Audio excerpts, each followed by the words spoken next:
Okay. Good afternoon, everybody. Let's call the meeting to order. Stand for the pledge.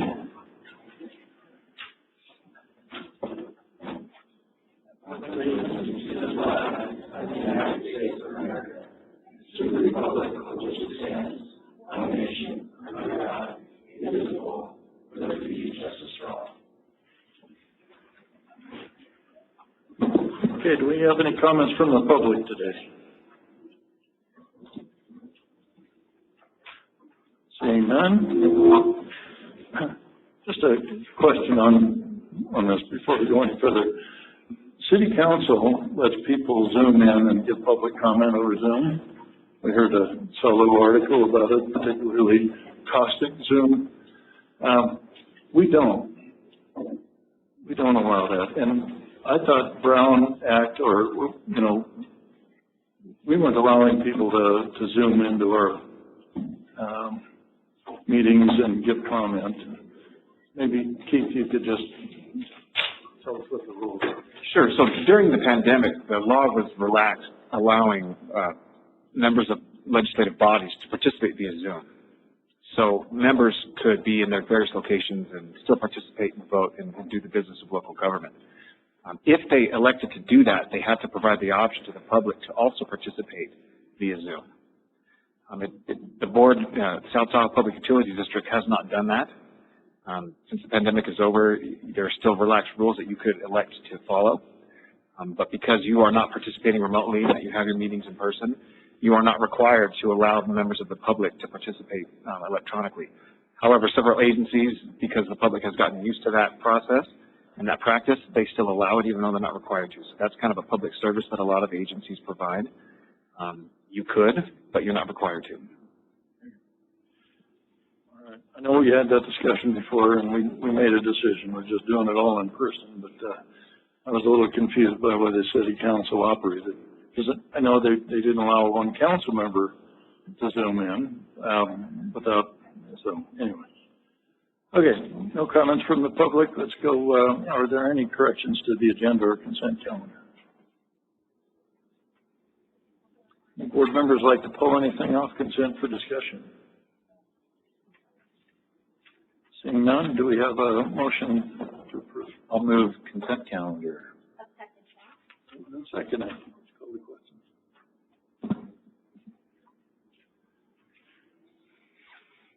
Motion passes unanimously. Very good. That takes us to item 6A. Water shortage and drought standards. Hello, good afternoon, board members. My name is Lauren Benefield, and I am the Water Conservation Specialist. Today I'm presenting on proposed updates to the water shortage and drought response standards in the Administrative Code. As a brief review, I first presented on the standards back in August of 2023 with an overview of potential updates. The potential updates were also mentioned in the 2023 water conservation presentation to the board that I presented on just a few weeks ago as well. The ordinance in today's agenda packet was reviewed by legal counsel, and the complete proposal was published in the Tribune last Friday to comply with regulations. A little bit of information about the current standards. The current water shortage and drought response standards were put into place in 2015 and have not been majorly updated in 20 years. District staff is continuously looking for ways to improve customer service and water efficiency.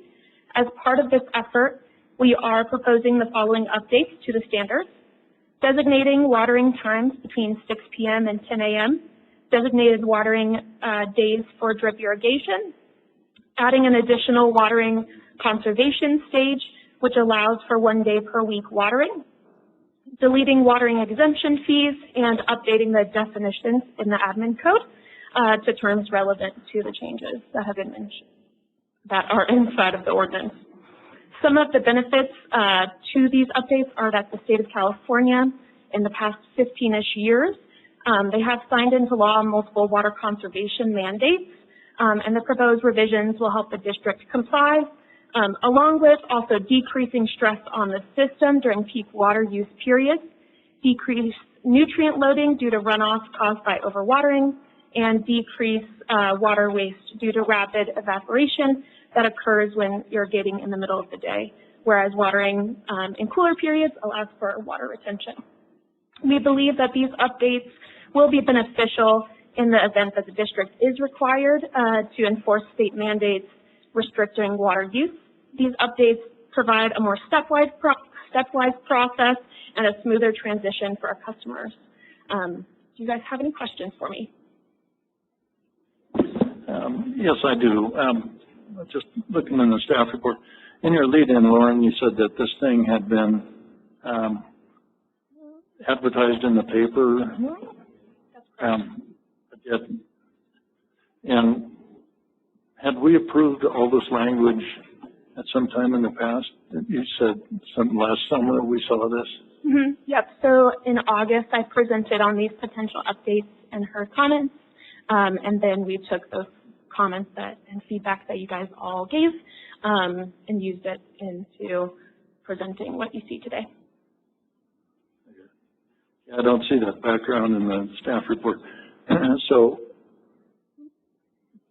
I guess changes are not being entertained today. Is that right? I read through it, and I apologize if I didn't do it last summer. But I read through it, and there's a couple things that, you know, I have some editorial issues, but some substantive ones that I could kind of limit my comments today on. But you know, if we're not going to consider those comments today, so there are special publication rules when you're dealing with water conservation ordinances. So any substantive changes could be made from the board during this meeting, but we would then need to republish the revised version of the ordinance that you adopt if you choose to adopt one today. What if they were not substantive? Minor, clerical, those things would not require republication. Okay. It is surprisingly expensive to publish these pages in the paper. Is there an order of operations here that maybe we could improve upon, and having an ordinance that comes to the board that then gets approved and then published? And then if there's any comment or feedback, I'm just trying to figure out if there's a different order of operations to not get into a. There could be. This is unusual. Yeah. Like Keith said, this is really only required for the water conservation stuff. Any of our other ordinances, we don't have that requirement, so it's not as restricted at time as it is restricted. Well, let me just tell you the key issues that I had. Under stage 1, normal conditions, there's normal conditions. This is 3.4.3. There's item F, and talks about designated irrigation days established. And one of the additions is that operation of irrigation systems shall not occur between the hours of 10 a.m. and 6 p.m. So basically during the day.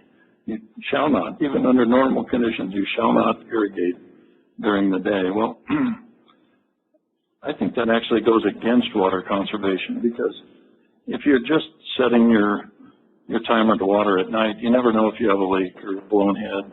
It waters and you wake up in the morning and it's all done. And when you water during your waking hours, you can actually monitor the thing. So I don't see why in normal conditions we would not allow watering during the day. So, you know, I would propose striking that sub item number 2. That's one of my issues. For that, just so you know, that is a part of MWELO. We took that based off of MWELO and industry standards.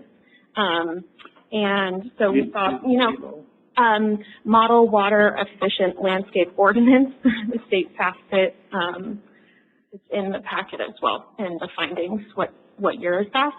But we took that as the recommendation from MWELO, because MWELO mentions it in there as designated times, and then it is an industry standard, so we just added that in there So it's not mandatory. It's not a state mandate, it's a state recommendation. WELO is, correct me if I'm wrong, Shelley, it is a mandatory thing. It is mandatory. It is. It can't be struck.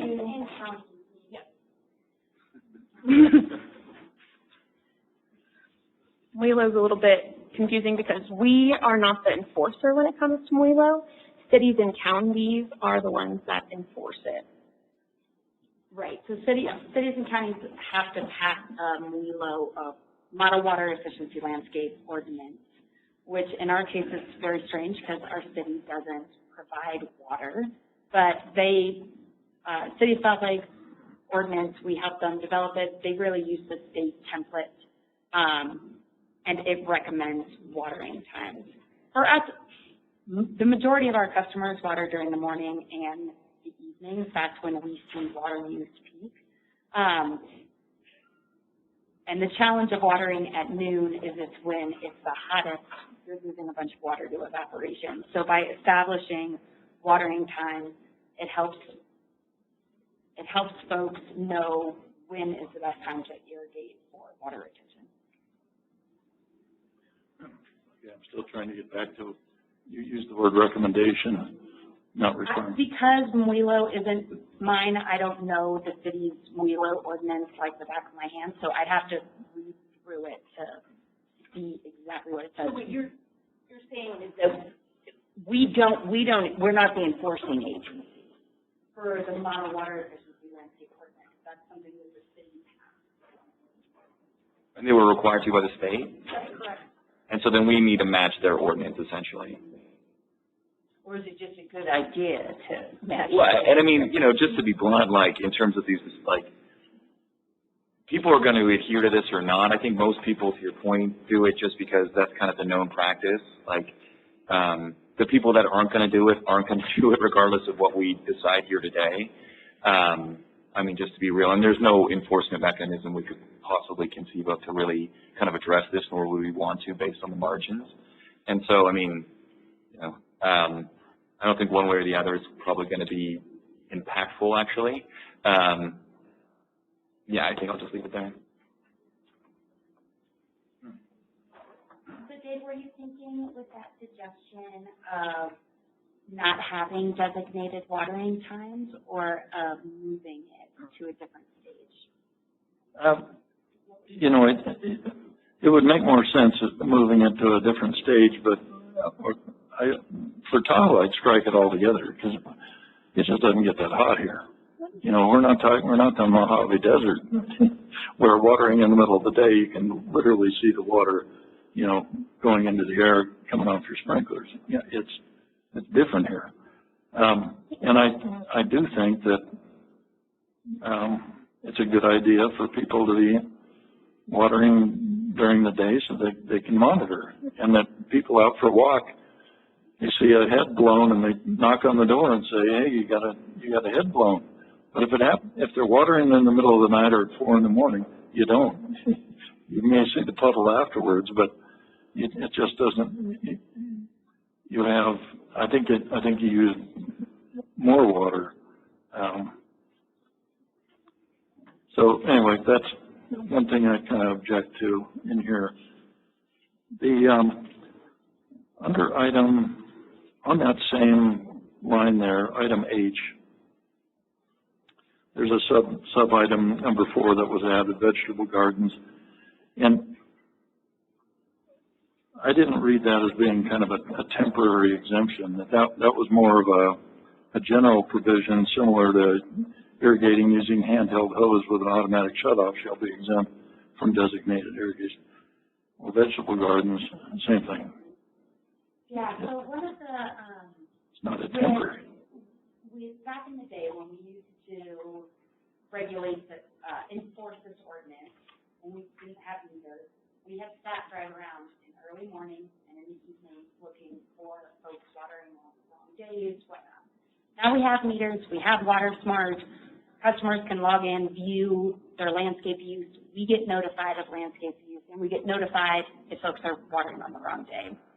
And so what we found is as we're we switched from having folks drive around to doing things online, is that drip irrigation is a big challenge because some folks have been utilizing the drip irrigation daily, so they're not following watering days. It's hard for us to tell if it's drip or sprinklers.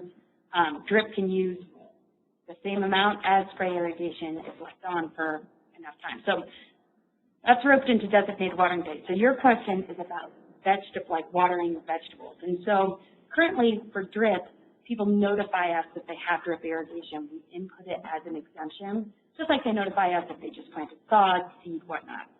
So the reason it's under exemptions is the same idea is true. We don't know that people have a vegetable garden and that they're watering with drip their tomatoes daily.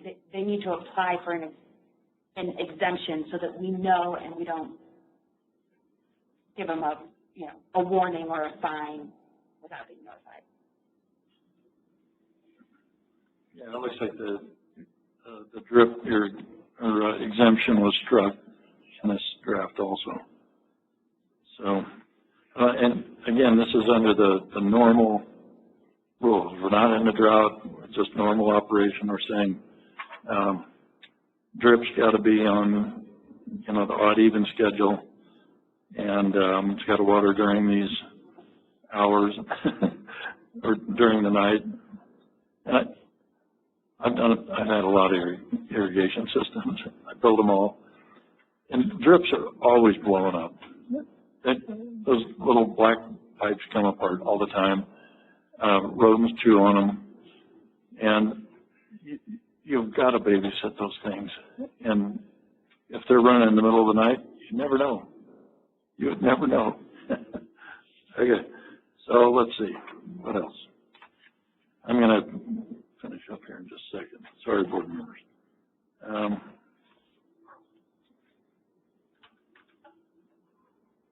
Under stage 3, item B, it says no new sod or lawns shall be installed during the summer months. Okay. All right, no, never mind. I answered my own question. That's good, as it's written. Okay. All right, everything else is relatively minor.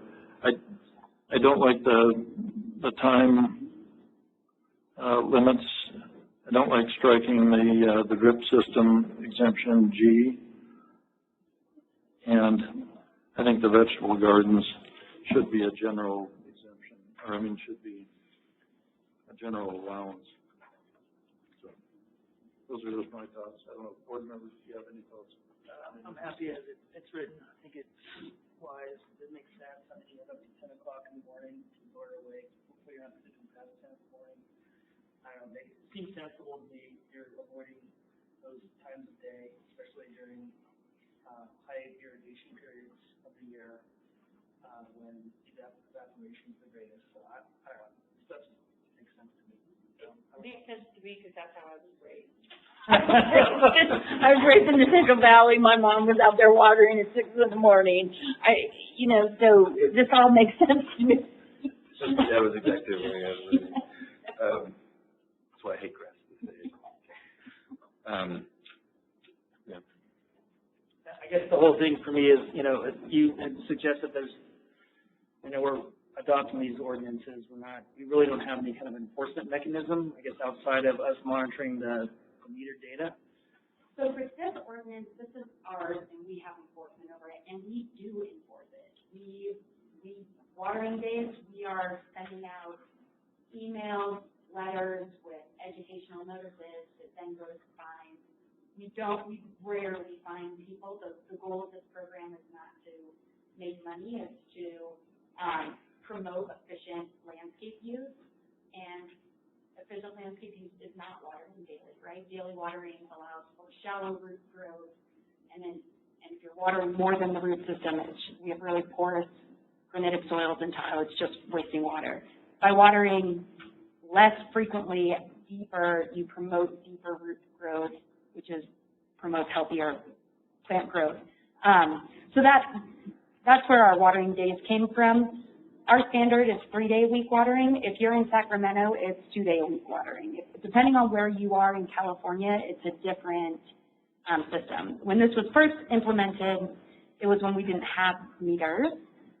So it was a way to limit people from watering all day, every day.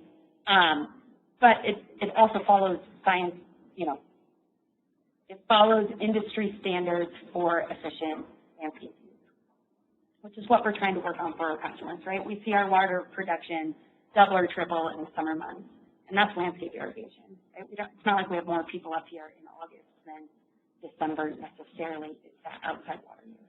Can you describe a bit more about the how we actually arrive at a fine? Is there like a number of warnings? What does that look like? Yeah. So when it comes to notifying people that they're irrigating on the wrong day, we initially send out just an educational email if they've got an email on file. But if they don't, then we send them a letter, and then we wait 3 weeks to, it takes people time. You're on vacation, especially if it's a letter, it's going to take some time. And then if we pull a list from WaterSmart and we see that that property is still on, irrigating off their normal days, then we send them a first violation letter. And so this is not a fine. This is just like an official step saying, hey, you're still irrigating on the wrong day. If this continues, there's potential that you will be fined. And then we wait another 3 weeks, and then we pull a list again. And if we see that that property is still on there, then we send them a fine. And those fines, that letter is sent certified mail, so the customer does have to sign for it. We often get customers calling, oh my gosh, I didn't realize that was happening. My battery died, the power went out. And so if they call us and just let us know, we say, okay, call us back in 3 days so we can check WaterSmart to, verify that you're getting on the right day again. And then we just, okay, we'll waive that fine for you. It's very rare that anyone gets into higher fines. People want to do the right thing. A lot of people don't realize that they're irrigating on the wrong day. Yeah. Just a quick question that kind of spawned, have you gotten any public comment based on the publishing in the newspaper? Because just looking at this, the thing that stood out to me was the removing the exemption for drip irrigation. That's a little bit of moving the goalposts, right? Because we've promoted that in the past with turf buyback and all the landscaping guides. And now we're saying, oh, well, no, actually, we're going to change that. And that's going to impact a lot of people. A lot of people made a lot of decisions, a lot of money to change over to drip. And now that's, in their eyes, going to be getting changed to where they can't water every day, which they were told they could. Yeah. We haven't received any public comments. Something we were planning on if how the ordinance is, if it gets approved as is, with drip irrigation no longer being exempt, is we were hosting educational summer watering and gardening series this summer. So like a spring startup, a summertime gardening, and then a fall gardening. And the hope with that is during that spring one, we can talk about starting up your garden and some changes that have been made because of the update to the ordinance, and talking people through how can you set up your drip irrigation so that your plants are still doing really well when you're watering on those designated waters. Yeah, I think all that's great. I think we should just do that before we change the ordinance. Doing some of that education and work to ease people into a change, no matter what it is always good.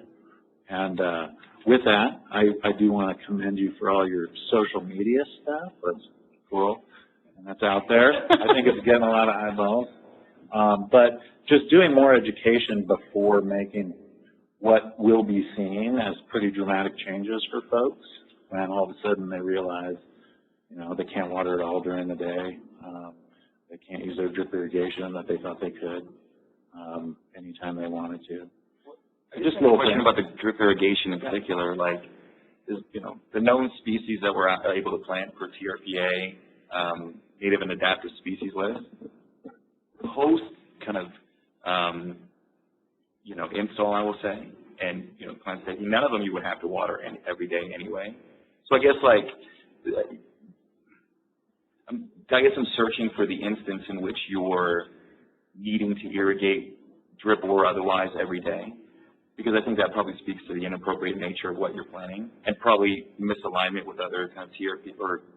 Yeah, for me it's a transition, right? Not everybody has native vegetation, you know what I mean? So it's like, what's that transition look like for people? And not getting violations day one now. But. Yeah, I agree with that. Yeah, the only plants that we're aware of that need to be watered daily are fruits and are vegetable plants, right? So if you're growing lettuce in Tahoe in summer, it needs a lot of water.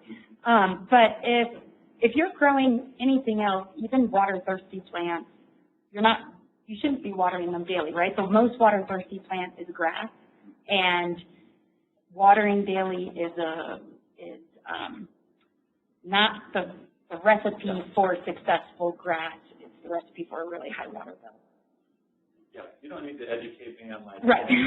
stuff. I'm just saying people have expectations Yeah. that are now getting removed, and that's all I'm saying. It's just education of the changes and the transition period, and trying to get more water conservation. That's all I'm saying. And there's nothing in here for indoor water use. Is that pretty typical of these types of ordinances? We talk about water waste in the sense of just letting water run.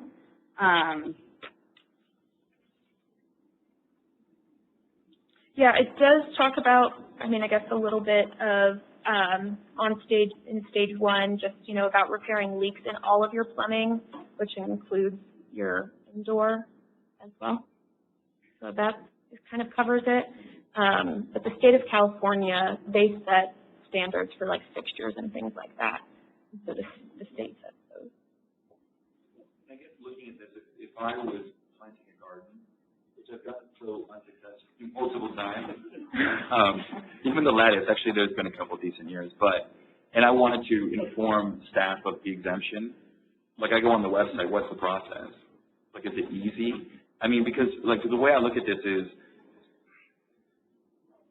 I think, I'm a very adamant supporter of conservation, but I also think it has to be done wisely to kind of Dave and Nick's points and, get buy-in and make sure that, as we're going forward with a lot of different things in terms of rates, in terms of, intake lines and solar and all the things we're advancing, that, we're advancing everything based on kind of best information and getting some bang for our buck back into it, right?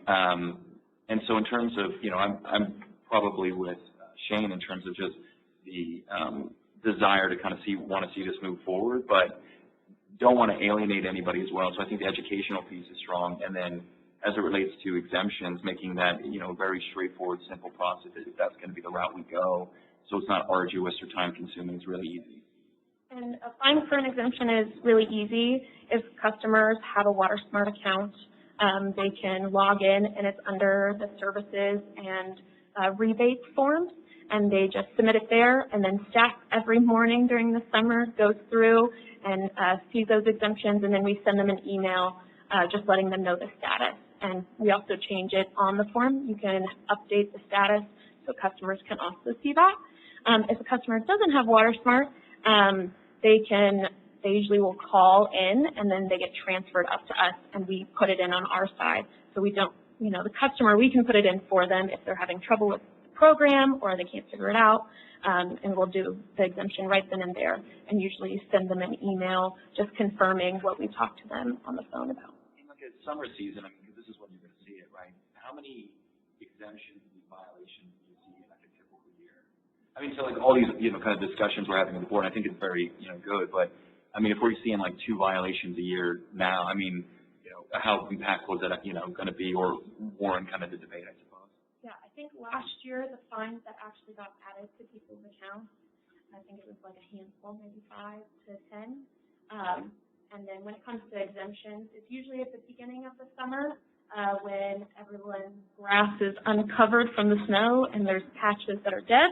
So there's reseeding of your lawn and putting in sod and things like that. We don't really see in the middle of the summer as much because people know that it's not a great practice to put in your plants during the summertime because there's so much water that is needed when it's hotter out.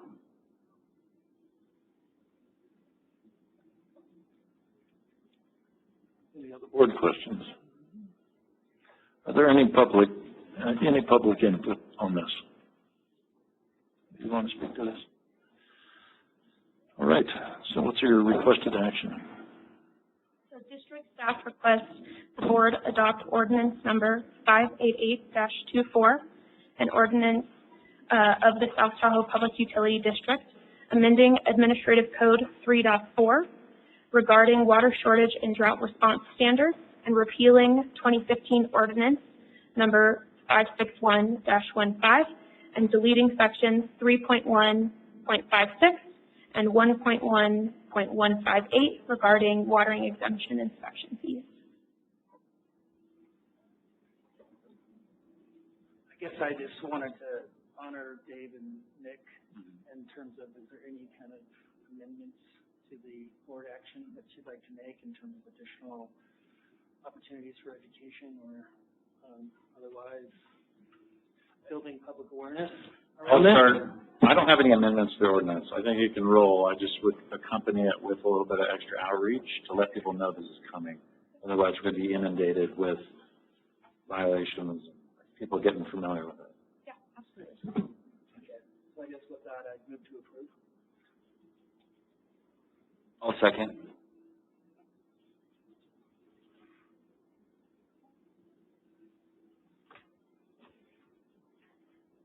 And just out of curiosity, so, you know, I'm assuming just if someone was to reach out kind of to Nick's scenario, you know, given the grant opportunities, you know, there'd be the opportunity to go out with that individual, talk about species mix and so forth at this question. So, yeah, and I think just the educational piece is great, yeah.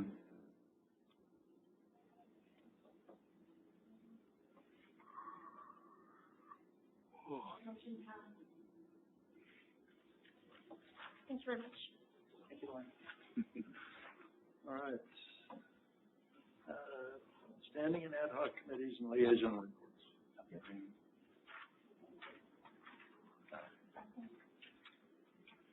I guess I'll talk about the ops committee meeting we had on Monday. Nick and I were there, Aaron from the wastewater treatment plant, and Jason from Diamond Valley Ranch, and got an update on the state of affairs with the wastewater treatment plant. And Jason came to us with some information that is starting to unfold in Diamond Valley in terms of working with a local recreation trails group to find opportunities for trail access onto on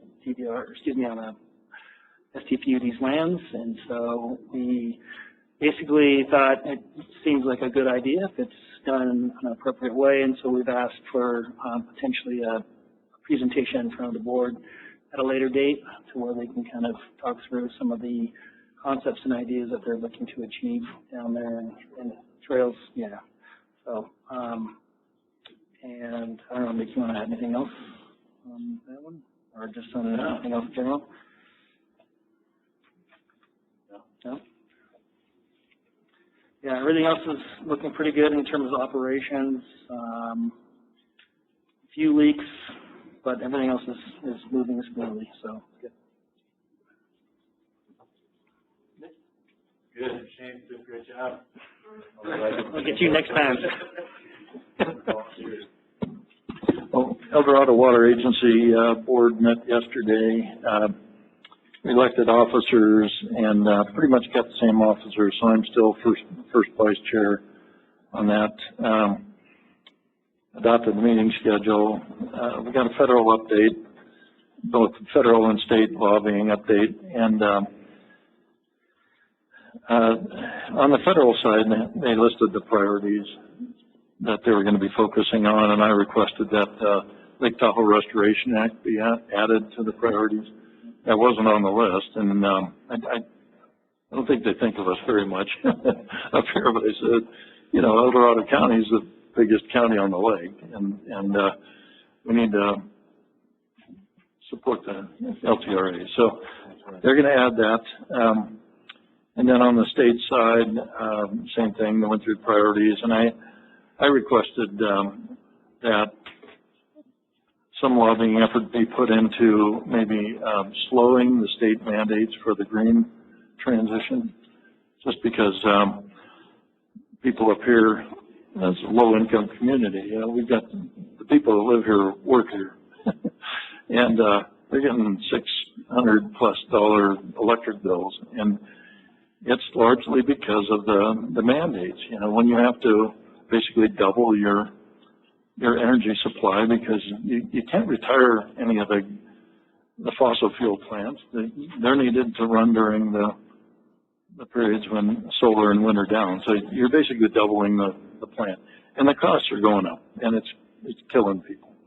And then we're finding this winter that in general, the people in cold regions are coming to terms with the unreliability of battery-operated vehicles, and so demand has dropped precipitously. It's dropped all over the U.S. And if they could relax those time frames, those mandates at the state level, and let the customers catch up, let the technology catch up.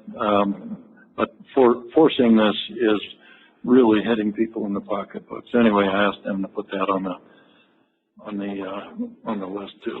I don't know how much they'll be able to influence state policy that way, but what else? We had a closed session. Water agencies being sued for a flood case. So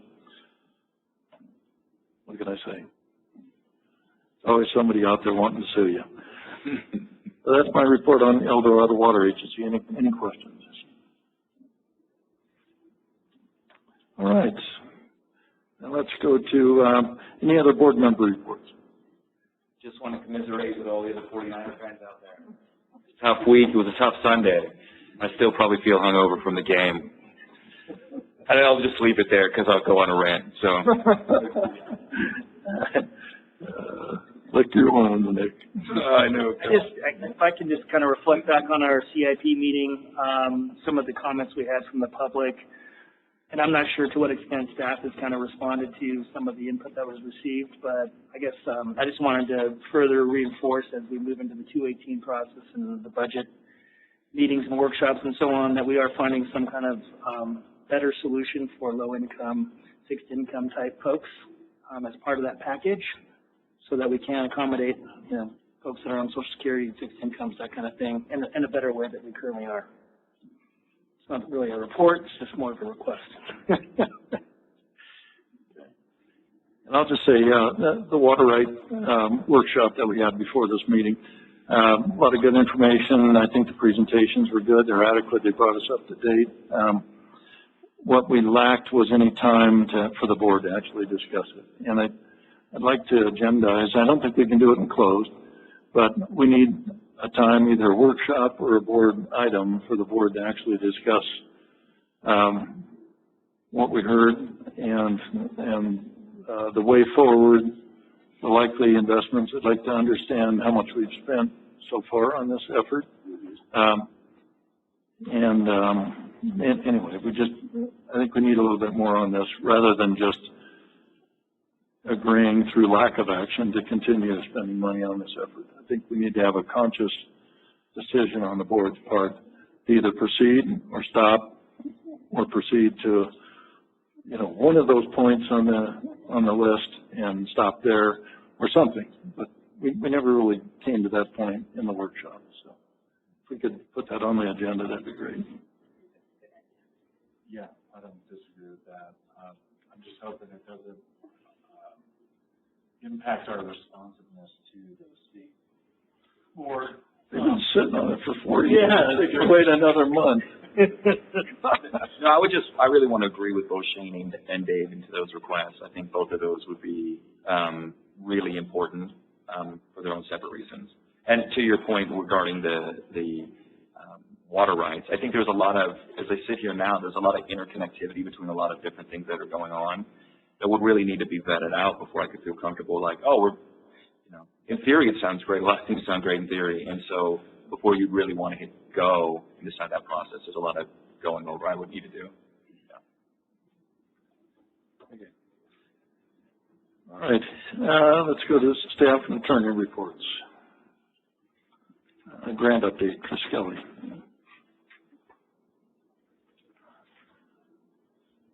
Good board, Chris Kelly, IT manager. Just wanted to provide a quick update on where we are with the local area technical assistance grant that was provided to the district by the CPUC, or the California Public Utilities Commission. A brief history on how we got to this process and being awarded the nearly $500,000 was we were doing a strategic plan, an IT strategic plan update, and a part of that update was having the consultant go around to every technology stakeholder within the organization and ask them what they were needing. And a recurring theme throughout those interviews was connectivity in the field. Our crews just don't have the connectivity, whether it's cellular or Wi-Fi or whatever, that they need to access a lot of the resources at the district here when they're out in the field.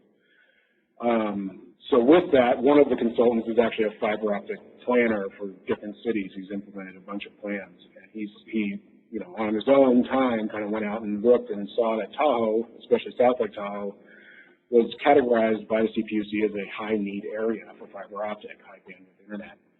And so he just brought it up in one of our meetings one day saying, you know, the district could apply for this and they have a high chance of getting it. So we talked around internally. We had some concerns, right? We're in the water, wastewater business, not in the fiber optic business, but ultimately we felt that, you know, they weren't charging us that much to apply for it, and there was a high return to build our partnerships with areas like the El Dorado County and the city of South Lake Tahoe. If we brought this money to the table and said, hey, you know, instead of doing this all in silos, let's all band together and create one succinct plan. So we applied for it, got the money, and right now we're actually have the RFP out publicly published, and it's going to be closing tomorrow. So with that, you know, I feel that the district does have a high stake in the bandwidth in its service area, just for our crews and the efficiency gains, all the data that we're collecting from the field, coming back to the plant to help us make those process decisions based on the data that we collect, right? So, and I think it's just going to be a great collaborative effort between all the stakeholders and government entities within the South Shore and the district service area, that we can work together to build out this unique, succinct plan. So when we go to apply as a community for actual construction grants, we have a higher likelihood of getting it. So that's the update. Hopefully next board meeting I'll have a recommendation on a bid award for you. Is there any questions that I can answer? Not so much a question. I think this is a good step forward. It's free money, and why not help to benefit not only yourselves but others that are in need of being connected. That's today's world.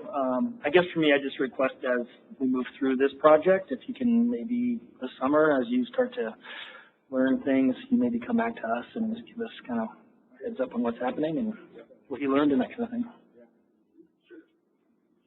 Glad to hear the partnerships are happening, because there's a lot of work going on in this space. I don't want everyone tripping over each other, but I appreciate your leadership in trying to get this going, and congratulations again on the grant.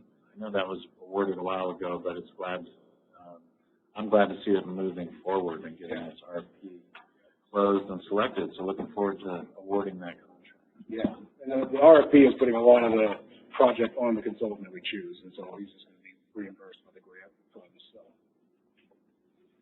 should start seeing a lot of motion here soon. Thanks, Chris. All right. Just real quick, is the customer service program got brought up today. Maybe Ryan, if you just give a little report on the district's participation in the low-income forum that was taking place today. Yeah. Good afternoon, Ryan Lee, Customer Service Manager. So, yeah, after we had that discussion with the board during the CIP workshop, and Nick, you'd raised some concerns with our partnership with Liberty and how we've done that currently. So the timing actually worked out perfectly, because Liberty today was hosting at the public library here in town an opportunity for ratepayers to come in and find out about their assistance program and sign up for it there. and they're doing HEAP signups as well. So they kind of lumped a bunch of different county services, Liberty, Rate Assistance, Southwest Gas is there as well. So we were able to jump in with them also. So we have staff that's actually going on right now. So that started around 1 this afternoon, and it's going until 4:30 or 5 today. So we had a couple staff who were there and have returned, and we have some who are still there. And I heard there was just a fantastic turnout. They said there was a line of people around the library there for this event, which is a good thing. So what we're doing is we're gathering more information on what that process is to sign up for Liberty's care rates. And we're going to be evaluating that kind of like that's the direction we got from the board, is kind of to look at what we can do and whether we want to separate, ourselves from the partnership we've had with them in the past as far as, and that's limited. That's just basically our eligibility criteria for our customer assistance program is that the customers are on the care program. So we're looking into that, but this gave us an opportunity to talk directly with Liberty staff. Another big thing that came out of this that I think will help us in the meantime is that Liberty, so Southwest Gas is also handling their rate assistance program the same way that we do. They make them sign up for the Liberty care rates first, and if they qualify for that, then Southwest will enroll them in their program. So Liberty has been providing monthly or quarterly on some scheduled time frame a report of everyone who's registered in the care program to Southwest, and they've been using that to reach out to customers proactively to kind of, let them know that we've heard that you're in Liberty's care program and you qualify for our program, and to get them enrolled. So that is something that we've reached out to Liberty, and they've offered us that same report essentially. So they're going to start sharing that data with us in the meantime. So that's one step that we were excited for. At least, it gives us the chance to see who's enrolled in the care program already, but not enrolled in our assistance program. So we'd have that same opportunity to reach out to those folks and get them enrolled in our program, since we know that they qualify.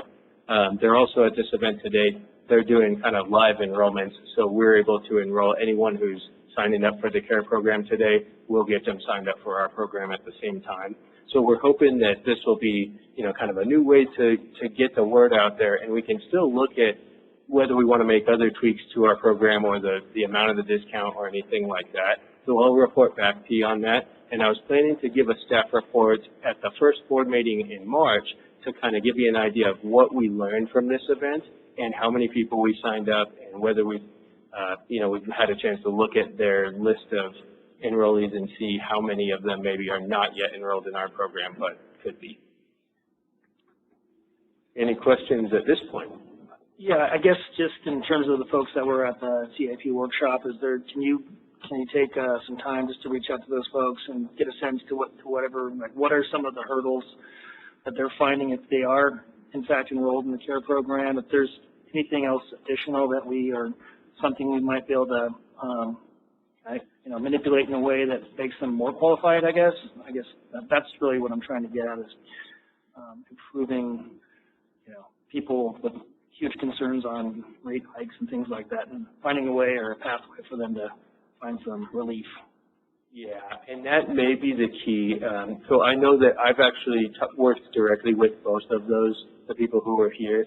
And we have seen this before, that we do have a lot of people who have reached out to us and asked if we have any kind of senior discount or anything like that. We let them know how our program works. And the key is that a lot of the people who are retired and on fixed income, they just barely don't qualify based on the Liberty's income, kind of breakdown. So that is something that I do believe there is a group of people who don't qualify for the income requirements for the care rates, and so they're not eligible for our program as it stands now, but they have expressed to us that they are on a fixed income, and that our utility bill has become a burden to them. So that's something that would be one of the reasons to look at, maybe separating that. What are we missing? What are the gaps? How can we bring those people who are just over that edge that maybe, I don't know, seem like they might still be reasonably qualified for some relief? Yeah, and we can look into that. My understanding is that, and we're getting more information at the event today from Liberty, but my understanding is that the care eligibility, the income, levels are kind of, they're the same ones that they use for all the different like CalFresh, CalWorks, those kinds of programs. And so it's an established income level, and I think it was something like 200% of the poverty level, something like that. So we could look into whether what kinds of people might be missing out on that. I mean, I think from a board level perspective, it'd be helpful to, as we look at kind of those thresholds as a, kind of the income level to who qualifies, who doesn't qualify. I think also just, showing the process of you as an applicant, like what you would have to go through, right? Kind of the arduous nature of it, because as a kept no secret, I've kind of been skeptical of I have been highly skeptical of the program and their desire to have it be a success. And a lot of that is just the kind of the process you have to get people enrolled, the simplicity of it, the engagement you have post-enrollment. I don't know the last time anyone here has tried to reach out to Liberty about anything. The laugh speaks for itself, right? I have no faith in these people. We've interacted with a long time. So I understand the simplicity of it from man hours, in terms of, relying on them and the existing system and so forth. But I think educating the whole board on those thresholds, the process people have to go through, if we're, bringing things forward would be really helpful. So then as we discuss internally, what are the things are we willing to consider? We have all kind of a really solid baseline of what's going on with the existing system so we know where to make the tweaks. Yeah, that's a good plan, and I'll get that information for you, and we're getting a feel kind of this afternoon for what that actually looks like in action as these people apply for it. One of the reasons that we initially set our program up this way is so that they wouldn't have to, I guess, it does look like they're asking for some fairly granular documentation to support income levels. So in the, what they put out in their press release, and this was in the papers today, Tahoe Now and the Tahoe Tribune, and it was saying that you do have to have income verification for everybody in your household over 18, and they're asking for pay stubs and bank statements and things like that. And so one of the reasons that we set our program up this way is so that we wouldn't need to ask for that kind of thing. And we could talk about, there may be other ways to collect that, but we've always tried to, in case, since we're so heavily audited, we keep all the documentation for how we qualify people for the program. So there were other concerns that were raised when we had talked about this before, and there were some concerns about if we're going to be collecting things like W-2s or anything like that, or pay stubs, that we have to make sure that if they're stored on our servers, they have to be PCI compliant to a different level than what we're accustomed to. There are some different laws that come into play depending on what kind of data you're storing. Social Security numbers is something that we don't deal with, so we've never had to reach that next compliance level as far as PCI. So that was another thing that came up. But we can give you kind of the whole picture on this, and I think that it'd be good information for the board and good information for us to kind of revisit internally too. Yeah, Brian, at some point, I've never looked into this CARE program, but I'd be curious if there were any handouts that kind of explain how you get into it. And the reason I ask is it's easy to be wealthy and draw a low income. You could have a gigantic house that's completely paid for and have a whole bunch of money in stocks, and as long as you don't sell them, you don't draw any income.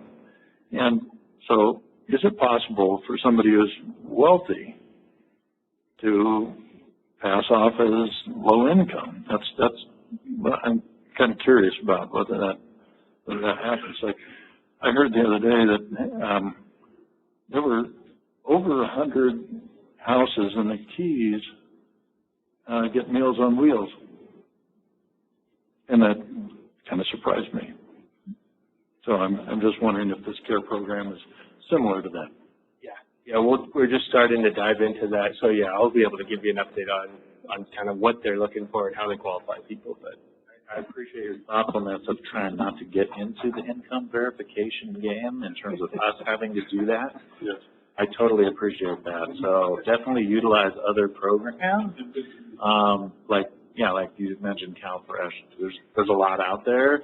So I think it's really just kind of doing the research, figure out which one works best for us, and maybe there's a little bit of a higher bar in one of those that can satisfy what we've been talking about,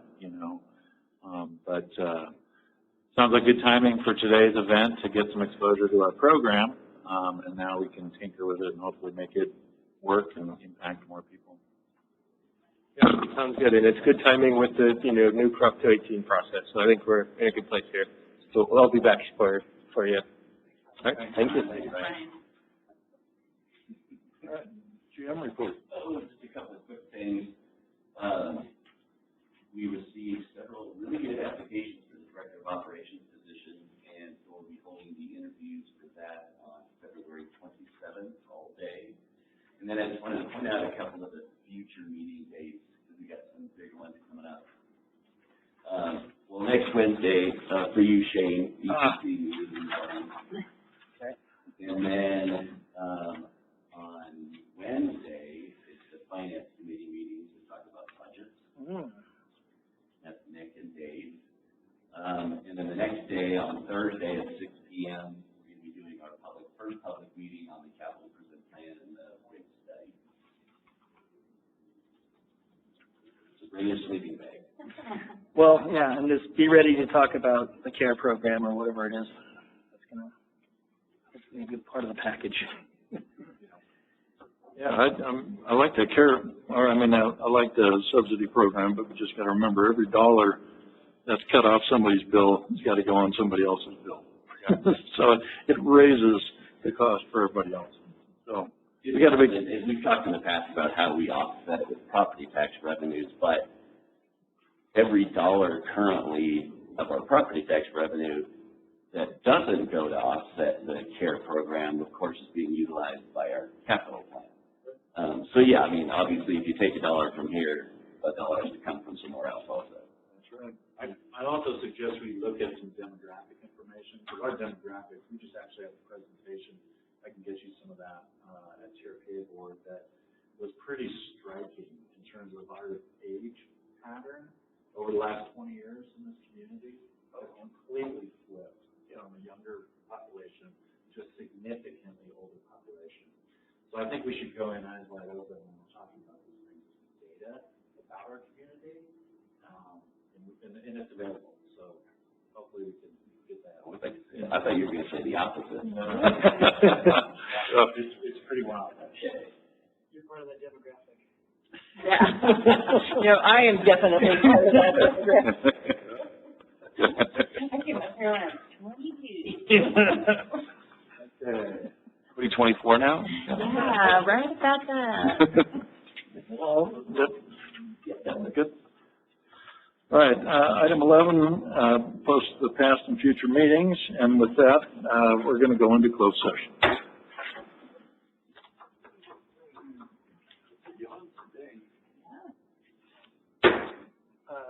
Meeting closed session, nothing to report. Adjourned meeting.